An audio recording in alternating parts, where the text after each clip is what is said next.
오늘의 헤드라인입니다. 교사에 대한 학부모의 악의적인 민원을 막기 위해 정부가 대책을 마련했습니다.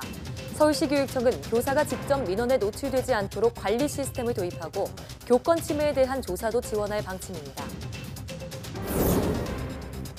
홍콩과 베트남 등 아시아 국가에서 아프리카 돼지열병이 발생하면서 국내 축산 농가에도 비상이 걸렸습니다. 백신이나 치료제가 없어서 한 번 걸리면 막대한 피해로 이어지는데요. 자세한 내용 과학 본책에서 알아봅니다. 한의사들이 엑스레이와 같은 의료기기를 진료에 사용하겠다고 밝히면서 의사와의 갈등이 커지고 있습니다. 치료 효과를 높이는 데 필요하다는 주장과 불법 의료 행위라는 반발이 강하게 맞서면서 논란은 더 커질 전망입니다. 누구나 한 번쯤 겪는 어지럼증, 단순한 현기증이 아닌 귀질환 때문일 수 있습니다. 귀 속 평형기관 문제로 생기는 다양한 증상과 이를 치료하는 방법은 무엇인지 내 몸 보고서에서 알아봅니다.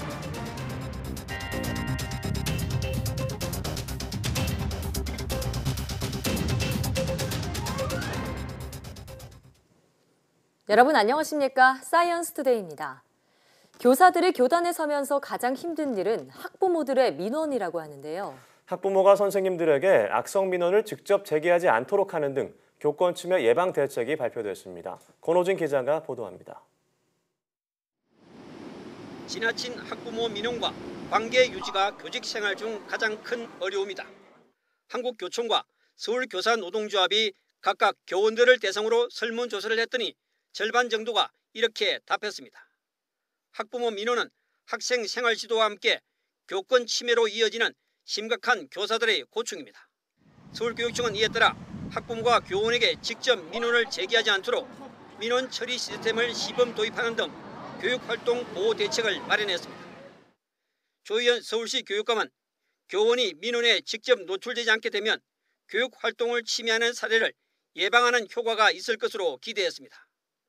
또 사생활 보호를 위해 교원들에게 업무용 휴대전화를 지급해 근무 시간에만 학부모 상담 등에 활용하게 할 방침입니다. 업무용 전화는 2학기부터 시범 지급되며 서울 지역 유치원과 초중고 3,000개 학급의 담임교사가 대상입니다. 교권 침해 사안이 발생하면 경찰 수사와 검찰 조사 단계부터 변호사를 지원하고 지원금도 최대 500만 원까지 확대합니다. 교원이 업무 수행 중 발생한 사고에 대해 법률상 손해배상금을 연간 최고 2억 원까지 지급해주는 책임보험에도 일괄 가입하기로 했습니다. 서울시 교육청은 학생과 학부모 교원단체, 서울시 의회와 함께 서로 존중하고 배려하는 학교를 만들기 위한 공동선언문도 발표했습니다. YTN 근호진입니다. 재난방송의 신속성과 신뢰성을 강화하기 위해 현재 KBS 한 곳뿐인 재난방송 주관사를 추가로 지정하는 방안이 추진됩니다.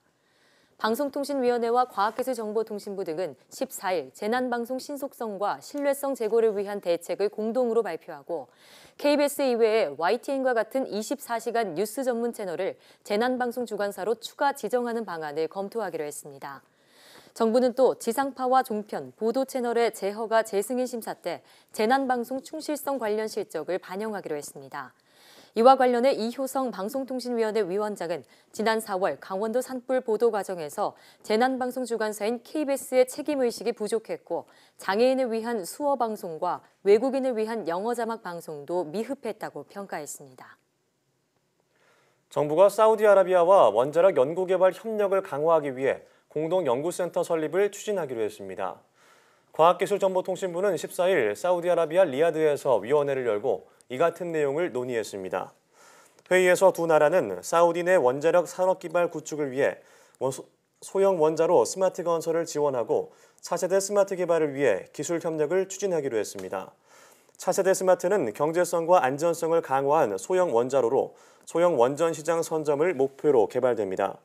한국 수석 대표인 문미옥 과기정통부 1차관은 두 나라 간 기술 협력을 확대하고 스마트 원전의 사우디 건설 협력 방안을 긴밀히 협의함으로써 전략적 파트너십을 강화하는 계기가 됐다고 말했습니다. 원자력은 친환경 에너지이지만 안전 문제가 걸림돌로 지적되곤 합니다. 지진과 화재 같은 중대 사고에 대비하고 원전 안전성을 끌어올리는 데 인간 행동 연구가 한몫하고 있습니다. 이정우 기자입니다. 원자력 발전소 중앙 제어실을 그대로 옮겨놓은 장치입니다. 제어실이 크게 흔들리고 화재 상황이 연출되기도 합니다. 원전 재난 상황을 가정해 운전원들의 반응을 측정하고 연구하는 현장. 적외선 카메라가 촬영한 열화상 이미지로 심리 상태를 분석합니다. 극한의 사고 상황을 막 다뜨렸을 때 운전원이 이성을 잃고 잘못된 의사결정을 내리지 않도록 하는 데 목적이 있습니다. 운전원의 스트레스, 그다음에 어떤 실수 이런 것들을 파악을 해서 나중에 그 운전원의 그 실수를 최대한 줄일 수 있는 그런 방법들이 어떤 것들이 있는지 이런 부분들을 연구하고 있습니다. 원전은 보통 3명 이상 팀 단위로 운영합니다. 그래서 뇌파를 활용해 팀원끼리 손발을 맞추는 훈련도 병행합니다. 원전의 안전성 연구가 사람의 실수를 줄이고 사람이 개입하지 않는 방향으로 진화하고 있습니다. 인간을 연구해 사고 위험을 사전에 검증하고 운전 절차를 최적화해서 결과적으로 원전의 안전성을 높일 수 있다는 설명입니다. 최종적으로는 운전원한테 이런 많은 정보가 있는데 이런 정보들을 효율적으로 어떻게 제공하느냐가 이제 주된 관심 사항이 되는 거죠. 4차 산업혁명 시대를 맞아 인간공학을 활용해 원전의 안전을 검증하는 연구가 활발히 이루어지고 있습니다. YTN 이정호입니다. 인터넷이나 스마트폰에 과다하게 의존하는 청소년이 증가한 것으로 나타났습니다. 여성가족부가 초등학교 4학년과 중고등학교 1학년 학생 128만 6천여 명을 조사한 결과 20만 6천여 명이 인터넷이나 스마트폰에 의존하는 경향이 큰 위험군에 속했습니다. 증가세를 보면 2017년 14.3%에서 지난해 15.2%로 1%포인트 가까이 증가했습니다. 여가부는 청소년들의 인터넷이나 스마트폰 의존도가 높아지는 것은 1인 미디어나 실시간 방송, 유튜브 등 미디어 콘텐츠 변화에 따른 것으로 보인다며 위험군에 속한 청소년에겐 부모의 동의를 받아 맞춤형 상담과 치유 서비스를 제공할 계획입니다. 그런 반면에 국내에서 유튜브를 가장 많이 보는 연령대는 50대 이상이라는 조사 결과가 나왔습니다. 앱 분석업체 YG앱이 지난달 국내 사용자 유튜브 앱 사용 시간을 연령대별로 분석한 결과 50대 이상이 가장 많았다고 밝혔습니다. 50대 이상의 유튜브 사용 시간은 101억 분으로 국내 전체 유튜브 사용 시간의 26% 수준이고 지난해 4월과 비교했을 때 1년 만에 2배로 늘어난 수치입니다. 그 다음으로는 10대가 89억 분으로 뒤를 이었고 20대, 30대, 40대 순이었습니다. 1인 평균 시청 시간으로 보면 10대가 월 1,895분으로 가장 길었고 20대가 그 뒤를 이었습니다.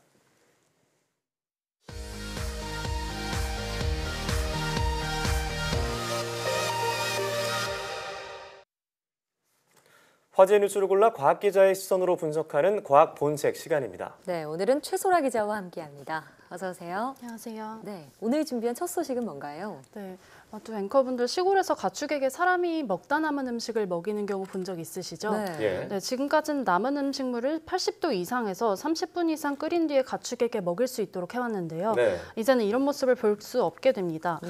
앞으로 남은 음식물을 가축에게 사료로 주는 것이 아예 금지됩니다. 네. 모든 축산농가는 음식물 사료와 이 사료화 업체가 만든 가공 사료나 일반 가축육 사료를 먹이도록 법이 바뀌는데요. 네. 환경부가 이런 내용을 담은 폐기물 관리법 시행규칙 개정안을 어제부터 40일간 입법 예고했고 6월 말부터 이게 시행될 예정입니다. 예. 네, 앞으로 농가의 모습이 많이 달라질 것 같은데요. 환경부의 이런 조치가 전 세계에 퍼지고 있는 어떤 병 때문이라고요? 네, 그렇습니다.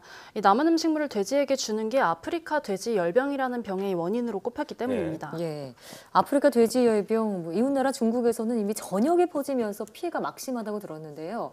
우선 어떤 병인지부터 설명해 주세요. 네, 아프리카 돼지열병은 이 돼지에게 나타나는 전염성이 높은 바이러스성 전염병인데요. 네. 치사율이 거의 100%에 육박을 합니다. 네. 이 병에 걸린 돼지는 고열에 시달리면서 피부 출혈 등 증상을 보이다가 보통 10일 이내에 폐사한다고 합니다. 네. 백신도 치료제도 개발되지 않아서 일단 걸리면은 주변 확산을 막기 위해서 도사를 하는 방법밖에 없습니다.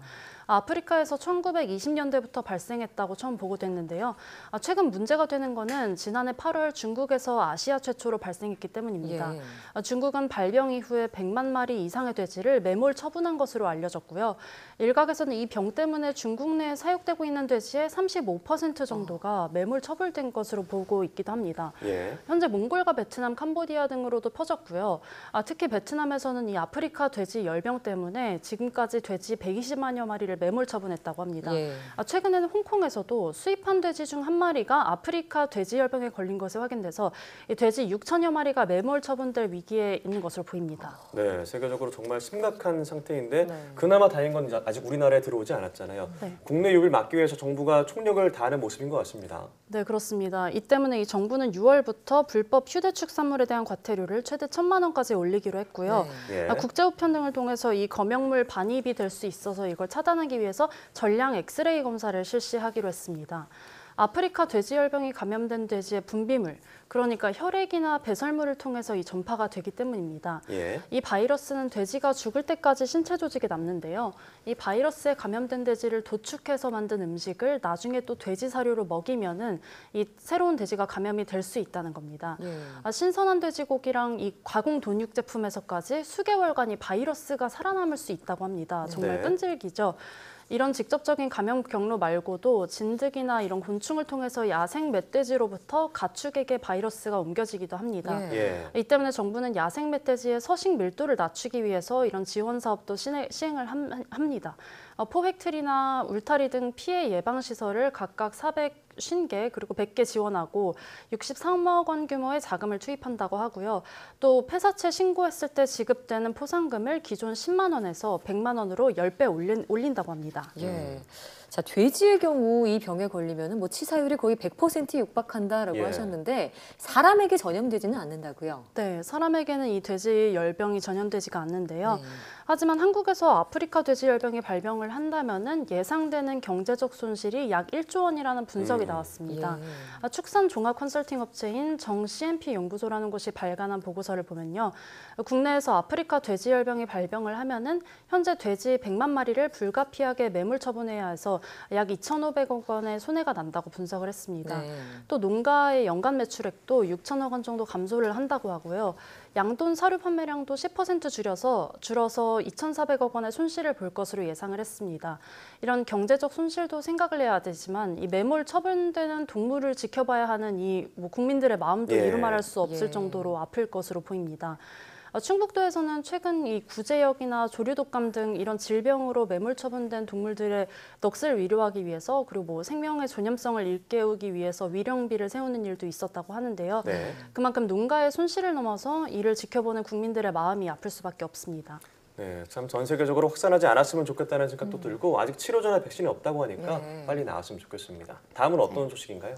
네, 국내 연구진이 유전자 발현 이 과정에서 변형된 유전자가 분해되는 경로를 새롭게 규명을 했다고 합니다. 네. RNA 유전자에 생긴 변형인데요. 굉장히 흔한 변형이라서 이 과정을 규명한 게 굉장히 의미가 있습니다. 예. N6 메틸 아데노신이라는 변형이 생긴 RNA입니다. 예. RNA를 이 유전자를 이루고 있는 구성 물질 중에 아데노신이라고 있거든요. 예. 여기에 메틸기라는 성분이 붙어버린 겁니다.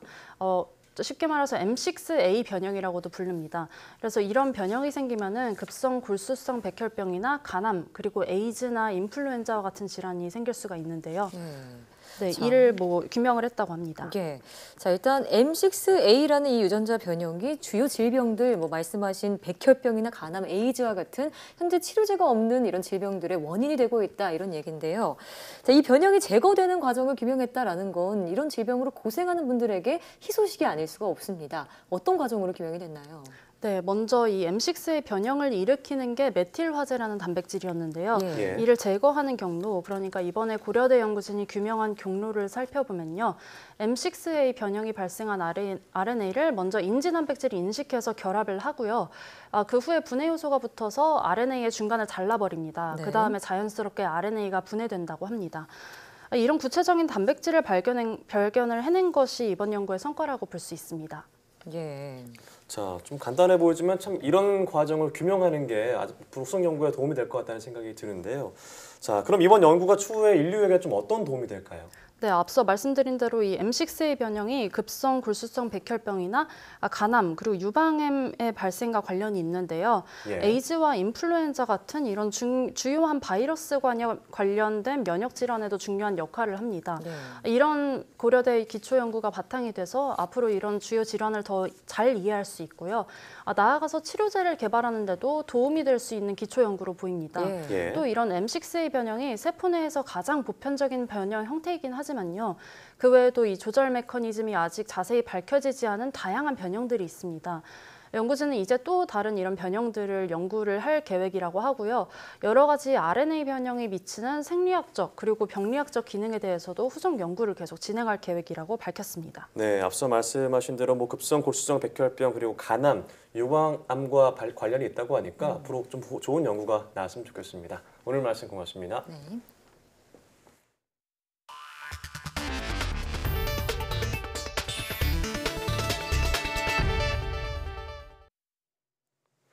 한의사들이 혈액 검사와 엑스레이 검사를 적극 사용하겠다고 밝혔습니다. 하지만 의사협회는 이는 불법 의료 행위에 해당한다며 모든 방법을 동원해 저지하겠다고 밝혀 의료기기 사용을 놓고 의사와 한의사의 갈등이 커지고 있습니다. 보도에 한영규 기자입니다.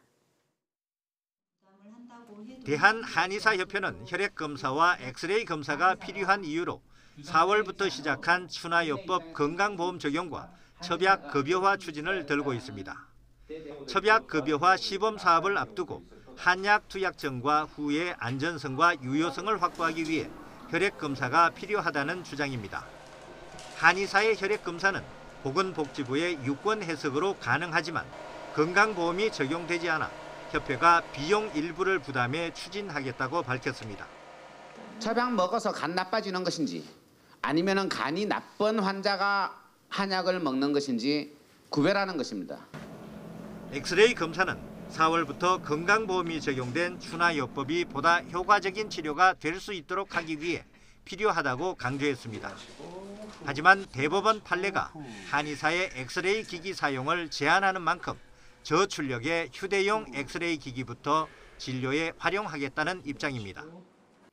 국민의 건강 증진과 진료 선택권 확대를 위해 오늘부터 의료기기 사용 확대를 위한 구체적인 행동에 들어갈 것임을 천명한다. 대한의사협회는 이 같은 한의사들의 주장에 대해 무면허 불법 의료 행위라며 강력히 반발하고 나섰습니다. 특히 국민을 상대로 돈을 받으면서 임상 결과를 축적하겠다는 것은 의료 윤리에 반하는 굉장히 위험한 발상이라고 비판했습니다.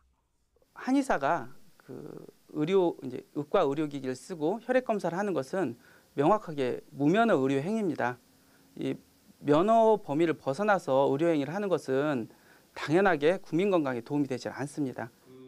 한의사들은 범한의계 대책위원회를 구성해 7월부터 혈액 검사를 본격 시행하고 하반기에는 엑스레이 기기도 사용한다는 계획입니다. 그러나 의사협회는 고소 고발을 포함한 모든 수단을 동원해 이를 저지한다는 방침이어서 의사와 한의사의 극한 갈등을 예고하고 있습니다. YTN 한윤규입니다. 앞으로는 분말이나 가루, 환 형태의 식품은 가공 과정에서 자석으로 쇳가루 등 금속 이물질을 의무적으로 제거해야 합니다. 식품의약품안전처는 이런 내용을 담은 일부 개정 고시안을 행정 예고하고 6개월 후부터 시행한다고 밝혔습니다. 이에 따라 분말이나 가루, 환 제품을 제조하기 위해 원료를 분쇄하는 경우 일정 성능 기준을 충족하는 자석을 이용해 금속 이물질을 제거하는 공정을 거쳐야 합니다. 앞서 식약처는 논이 분말과 환 제품 88개를 검사하고 금속성 이물질 기준을 초과한 22개 제품에 대해 판매 중단과 회수 조치를 시행했습니다. 경기도 서해안 부근에는 드넓은 호수와 간척지가 펼쳐져 있는 곳이 있는데요. 바로 화성 습지입니다. 네, 생태계의 보고인 이곳을 람사르 습지로 지정하는 노력이 진행 중인데 국제 전문가들이 참석한 심포지엄도 열렸습니다. 김학무 기자입니다. 내륙 하천과 바다가 만나는 곳에 제방을 쌓아 만들어진 화성호. 제방을 경계로 만들어진 드넓은 호수와 습지가 새로운 풍경을 보여줍니다. 전체 면적 17.3제곱킬로미터에 멸종위기종인 저어새 등 매년 4만여 마리의 철새들이 들르는 길목으로 지난해 동아시아 대양주 철새 이동 경로 파트너십에 등재된 곳이기도 합니다. 이곳을 국내외 생태 전문가들이 찾았습니다. 국제철새보호기구와 람사르 협약 사무국 관계자, 그리고 습지생태연구 전문가와 교수, 민간단체 회원 등입니다. 이들은 화성습지가 보존할 가치가 있는 세계적인 생태계 보고라는 데 입을 모읍니다. And this means internationally important for water birds, but also locally and nationally important for fisher folks and for farmers. It's an incredibly important resource for Hwasong City, but also for the nation as a whole. 생명의 땅 화성습지 희망을 그리다란 주제로 심포지엄도 열렸습니다. 우리나라와 미국, 영국, 중국 등 세계 생태 전문가들이 모여 각 나라의 습지 보호 사례를 소개하고 화성 습지 관리 방안을 논의했습니다. 민간 거버넌스 협력 체계를 구축하고 있고요. 또한 저희가 국내뿐만 아니고 국제적인 단체랑도 협약을 해서 화성 습지의 중요성을 알리는 역할을 하고 있습니다. 참석자들은 습지의 생태 환경을 보호하면서 관광 레저 산업과 수산업을 통해 자연과 인간이 공존하는 미래를 보여줄 수 있다고 강조했습니다. YTN 김학무입니다. 달에서 지구와 마찬가지로 지각이 움직이면서 지진이 일어나고 있다는 연구 결과가 나왔습니다. 미국 메릴랜드대 연구팀은 달에 설치한 지진계에서 수집된 자료와 달 정찰 궤도선이 찍은 이미지를 결합해 분석한 결과 이렇게 나타났다고 밝혔습니다. 분석 내용을 보면 적어도 8건 이상의 지진이 단층을 따라 지각이 움직이면서 생긴 것일 가능성이 큰 것으로 나타났습니다. 연구팀은 이어 산사태와 같은 최근의 단층 운동을 나타내는 지질학적 흔적이 관찰되는 것으로 봤을 때 달에서 지진을 일으킨 단층이 여전히 활동 중인 활성 단층일 가능성이 크다고 설명했습니다. 미국의 민간 우주개발업체 스페이스X의 최고 경영자 일론 머스크가 우주로 쏘아올릴 인터넷 위성 60기를 공개했습니다. 머스크 CEO는 자신의 트위터를 통해 로켓 맨 앞부분에 쌓아놓은 인터넷 위성을 촬영한 사진과 함께 앞으로 위성 60기를 6차례 더 발사해야 한다고 덧붙였습니다. 이는 스페이스X가 인터넷이 닿지 않는 각국의 시골 지역에서 초고속 인터넷을 이용할 수 있도록 하는 스타링크 프로젝트의 일환입니다. 스페이스X는 이 프로젝트를 통해 지구 저궤도에 소형 위성 11,000여 개를 쏘아 올려 2020년부터 전 세계에 초고속 인터넷을 공급하겠다는 계획입니다. 유럽연합에서 최근 정보통신기술 전문가가 계속 늘고 있지만 성비 불균형은 개선되지 않은 것으로 나타났습니다. EU 통계기구인 유로스타트의 집계를 보면 지난해 기준 EU에서 취업한 ICT 전문가는 모두 887만 9천여 명으로 2011년 637만 6천여 명에서 점차 늘어났습니다. 하지만 지난해 기준 ICT 전문가 가운데 남성은 83.4%에 비해 여성은 16.6%를 차지해 성비 불균형이 여전히 심각한 것으로 나타났습니다. EU 회원국 가운데 ICT 분야 성비 불균형이 가장 심한 나라는 헝가리로 여성의 비율이 8.5%에 불과했고 여성 ICT 고용률이 가장 높은 나라는 28.3%로 집계된 불가리아입니다. 소셜미디어 페이스북이 미국 내 대도시에 근무하는 계약직 근로자의 최저시급을 $20, 우리 돈으로 약 23,750원으로 올리기로 했습니다.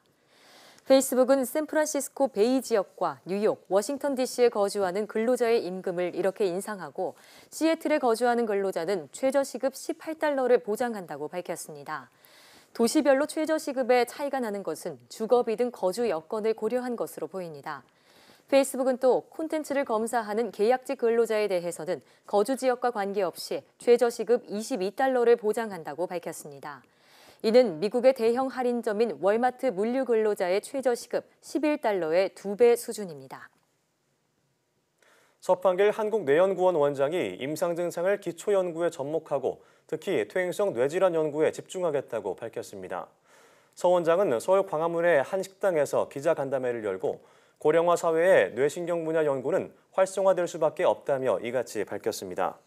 그는 또 오는 9월 21일에서 25일 대구 엑스코에서 제10차 세계 뇌신경학과 학총회를 개최한다며 많은 관심과 참여를 요청했습니다.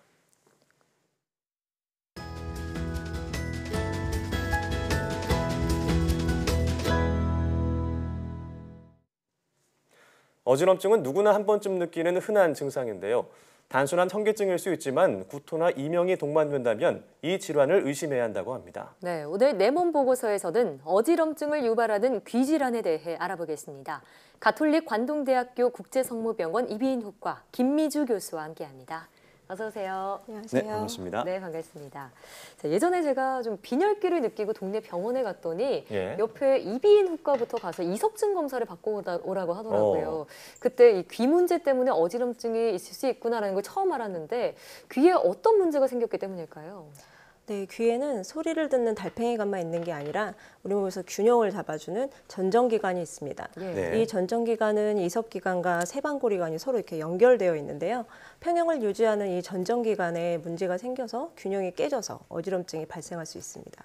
네, 이 평형을 유지해주는 전정기관에 문제가 생기면 어지럼이 발생한다 이렇게 말씀하셨는데, 자, 이 평형기관에 문제가 생기는 이유는 뭘까요? 네, 어지럼 종류에 따라서 증상이나 기관이 다르게 나타날 수 있는데요. 어지럼증의 50% 이상을 차지하는 가장 흔한 원인은 이석증입니다. 이석증은 귀 안에 이제 칼슘 알갱이들이 모여 있는 돌가루가 있는데 이 돌가루가 떨어져 나와서 방고리관으로 들어가서 발생하는 질환입니다. 노화가 되거나 특히 여자분들이 이제 폐경기에 가까워지면 이석을 잡아주는 힘이 약해져서 이석이 빠지게 되는데요. 이 이석이 빠지면 어지럼을 느끼게 됩니다. 그때 이렇게 눕거나 이제 고개를 돌리면 빙글빙글 도는 그런 어지럼이 굉장히 심하게 1, 2분 정도 이상까지도 지속이 될 수 있습니다. 네. 자, 그런데 귀 안에 돌이 있다 이런 사실만큼이나 좀 생소한 게 이석증이라는 질환입니다. 또 단순히 좀 체해서 어지러운 건 아닌가 하고 오해하는 분들도 계실 것 같거든요. 이 어지럼증을 유발하는 질환들을 우리가 좀 알고 있다면 도움이 될 것 같은데 이석증 말씀하신 것 외에도 또 어떤 질환이 있을까요? 네, 어지럼증을 일으키는 이제 귀 질환 중에 이석증 말고도 이제 메니에르병이라는 게 있습니다. 귀 속에 이제 달팽이관과 전정기관 안에는 이 림프액이라는 물이 일정량을 유지하고 있는데요. 이 림프액이 여러 가지 이유로 인해서 과도하게 생성이 되거나 아니면 흡수하는 양이 이제 부족해지면 이 전정기관 안에 그리고 달팽이관 안에 이제 림프액이 이렇게 양이 증가하게 됩니다. 이를 내이 수종이라고 하는데요. 이때 어지럼증이 이제 몇십 분에서 몇 시간까지도 심하게 지속될 수 있습니다. 네. 그리고 이 메니에르병은 다른 달팽이과 다른 어지럼증과는 달리 달팽이관에도 문제가 생기기 때문에 귀에서 소리가 나는 이명이라든가 귀가 먹먹해지는 이충만감 그리고 심하면 이제 청력이 떨어지는 이제 난청까지도 동반되는 경우가 많이 있고요. 이 외에도 이제 전정신경염이라는 게 있는데 이거는 이제 어지러움 이제 신경 자체에 문제가 생기는 거라서 좀 오래 갈 수 있습니다. 그래서 심한 어지럼증 그리고 구토, 미식거리는 증상이 이제 지속이 되게 되면 일상생활이 굉장히 어렵고 걷기조차 힘들고 그래서 많이 고생을 하시는 분들이 많이 있습니다. 네, 이렇게 여러 가지 이유로 어지럼증을 겪고 있는데요. 사실 일상생활에서 어지럼증을 겪는 사례는 많잖아요. 근데 이럴 때마다 병원에 갈 수는 없을 것 같은데 꼭 어떨 때 병원에 방문하는 게 좋을까요? 눈앞에 이제 막 실제로 빙글빙글 도는 그런 이비인후과적인 전정기관에 문제가 생기면 병원에 가서 이제 진단을 받아보시는 것이 좋고요. 사물이 이제 두 개로 보이는 이제 복시가 있다거나 감각이 이상해진다거나 그리고 이제 한쪽에 편마비 같은 게 생기면 뇌 MRI를 찍어보시는 것이 좋습니다. 네. 자, 눈앞이 좀 뱅글뱅글 돈다 이런 말을 하셨는데 사실 우리가 정말 일상생활 속에서 정말 심하게 배가 고플 때도 눈앞이 핑 돈다 이런 말을 하곤 하거든요. 증상을 잘 구별해야 할 것 같습니다. 이 눈앞이 뱅글뱅글 도는 증상을 구체적으로 좀 말씀해 주시면 좋을 것 같고요. 이런 증상은 왜 나타나나요? 네, 우리나라 사람들은 머리가 아파도 어지럽고 피곤해도 어지럽고 이런 말을 굉장히 많이 쓰는데요. 어지러워 이런 얘기 많이 하잖아요. 네네. 우리 이비인후과 의사들이 생각하는 이제 현우는 자신과 주변이 이제 정지해 있는데도 막 이렇게 빙글빙글 도는 실제로 눈앞에 물체가 이렇게 빙글빙글 도는 어지럼을 이제 현운이라고 이야기를 하고요. 이제 오랫동안 서 있었거나 아니면 이제 누웠다가 갑자기 일어날 때 눈앞이 캄캄해지거나 아니면 아득해지는 그런 어지럼증과는 달리 이제 귀에서 균형을 잡아주는 전정기관에 이제 문제가 생기게 되면 이게 안구에 근육에 연결되어 있거든요. 그 근육에 이제 조절을 하는 역할에 문제가 생기기 때문에 눈동자가 이렇게 튀는 안진이 나타나게 됩니다. 그래서 환자들이 느끼기에는 세상이 도는 것 같은 그런 느낌이 들게 되는 거거든요. 그래서 실제로 이제 이석증으로 병원에 오신 분들은 아침에 일어나서 눈을 떴더니 막 천장이나 침대가 빙글빙글 돌았다 이렇게 말씀하시는 분들이 정말 많습니다. 네. 또 이제 어지럼증이 너무 심하면 이 청력이 손상될 수 있다 이런 얘기도 있는데 이건 맞는 얘기인가요? 네, 맞습니다. 아까 말씀드린 메니에르병 같은 경우는 귀 고혈압이라고도 불리기도 하는데요. 메니에르병에서는 이렇게 저음의 청력이 주로 떨어지기 때문에 우웅하는 이명이 동반될 수 있고 이제 더 심하게 이제 그 달팽이관이나 전정기관이 이제 부풀게 되면 림프액이 새거나 터지게 되면서 거의 서 있을 수 없을 정도의 극심한 어지럼이 이제 갑자기 나타나는데 뭐 매식거리거나 구토 증상을 동반하기 때문에 굉장히 괴롭습니다. 근데 처음에는 쉬고 나면 이 물이 빠지면서 청력이 회복이 되세요. 그런데 이런 메니에르 발작을 여러 번 겪게 되면 청각세포가 이제 영구히 손상되면서 청력을 잃을 수가 있습니다. 그렇군요. 그럴수록 정말 초기 치료를 통해서 청력을 보호하는 게 중요할 것 같은데요. 자, 지금까지 뭐 어지럼증을 유발하는 귀질환, 이석증과 메니에르병, 전정신경염에 대해서 알아봤습니다. 각각의 치료 방법은 어떻게 되나요? 네, 뭐 이석증은 이석기관에서 이제 세방고리관으로 이제 돌이 빠지는 병이기 때문에 이 이석을 제자리로 넣어주는 것이 굉장히 중요합니다. 세방고리관에는 한쪽 귀에 3개씩 총 6개가 있거든요. 그래서 저희가 환자의 눈동자의 움직임, 아까 말씀드린 그 안진을 통해서 어떤 세방고리관에 빠졌는지 알 수가 있어요. 그래서 그 결과에 따라서 아, 여기에 빠졌구나 하면 그것에 맞춰서 제자리로 넣어주는 이석 치환술이라는 게 있습니다. 그러면 거의 한두 번의 치료로 그 이석증을 치료를 할 수가 있어요. 그리고 아까 말씀드린 또 귀에 물이 차는 메니에르병은 이제 저염식 같은 생활 습관 개선이 이제 중요하고요. 거기에다 약물 치료까지 같이 하게 되면 대부분 조절이 잘 되는데 드물게 조절이 잘 되지 않으면 수술적인 치료가 필요한 경우도 있습니다. 그리고 갑자기 청력이 심하게 떨어지거나 하는 경우에는 귀 고막 안에다가 스테로이드 주입술을 하는 등의 이제 병행 치료가 필요하기도 합니다. 그리고 전정신경염 같은 경우는 초기 2~3일이 급성기인데 급성기에 엄청 심하게 뭐 이렇게 고생을 하시는 분들이 많아서 응급실에 많이 오세요. 그럴 때는 이제 입원 치료로 뭐 약물 치료나 이렇게 병행을 해서 수월하게 넘기실 수 있게 저희가 도와드릴 수 있고 나중에 이제 외래로 오셔서 이렇게 운동 치료가 있어요. 전정 재활 치료라고 그거를 병행을 하시면 거의 일상생활에 빨리 복귀를 하실 수 있게 되게 됩니다. 네, 여러 가지 치료법을 말씀해 주셨는데 사실 예방하는 게 가장 중요할 것 같아요. 일상생활에서 귀 건강을 지키는 방법 어떤 게 있을까요? 네, 이제 아까 말씀드린 뭐 이석증, 메니에르병, 전정신경염 모두가 환자들이 피곤하거나 수면 부족, 그리고 뭐 탈수 등에 의해서 유발되는 경우가 많습니다. 그래서 평소에 이제 충분한 휴식도 필요하고 수분 섭취가 중요한데요. 제가 보는 어지럼 환자들이 대부분 최근에 굉장히 스트레스를 많이 받으시거나 잠을 제대로 못 주무신 분들이 많습니다. 그리고 특히 아까 말씀드린 메니에르병은 짠 음식을 먹으면 증상이 나빠지기 때문에 뭐 술, 담배, 카페인을 좀 자제하시는 게 좋고 음식을 덜 짜게 드시는 것이 중요합니다. 또한 평상시에 이제 가볍게 느끼는 그런 아찔한 어지럼이 아니라 주변이나 이제 자신이 빙글빙글 도는 듯한 그런 어지럼증이 생기게 되면 특히 거기에다가 미식거리고 구토 같은 것까지 동반이 되게 되면 이비인후과적인 질환일 가능성이 높기 때문에 병원에 오시는 것이 중요하고요. 그리고 사람들이 뇌 쪽에 문제가 생겨야 뇌 쪽에 생기는 어지럼증이 가장 흔한 원인이라고 생각을 많이 하시는데 뇌의 문제다 이렇게 생각하는 네, 많이 그렇게 생각을 하세요. 근데 실제로는 이비인후과적인 어지럼증이 거의 80~90% 이상을 차지하는 경우가 많기 때문에 그런 증상이 있으시면은 병원에 오셔서 이비인후과 의사에게 진단을 받아보시는 것이 좋습니다. 자, 앞으로 어지럼증을 느끼게 되면 저처럼 빈혈기구나 이렇게 스스로 넘겨주지 말고 혹시나 이 귀의 문제는 아닐지 좀 확인해보는 그런 자세가 필요하겠습니다. 맞습니다. 네, 자 지금까지 가톨릭 관동대학교 국제성모병원 이비인후과 김미주 교수와 함께했습니다. 오늘 말씀 고맙습니다. 네, 고맙습니다.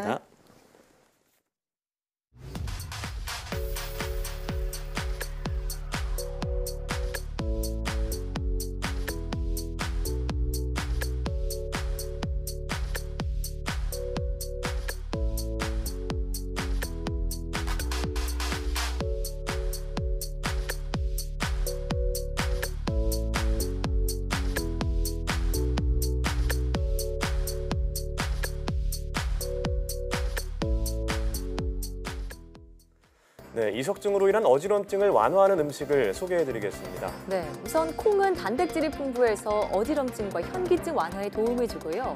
매실도 소화를 돕고 어지럼증을 잠재울 수 있다고 합니다. 네, 이 밖에도 영양소가 풍부한 잡곡밥, 그리고 혈액순환에 좋아서 어지럼증을 해소해주는 마늘 등이 있습니다. 충분한 수면과 수분 섭취도 중요하다는 점 잊지 마시고요. 사이언스투데이 오늘 저희가 준비한 소식은 여기까지입니다. 함께해 주신 여러분 고맙습니다.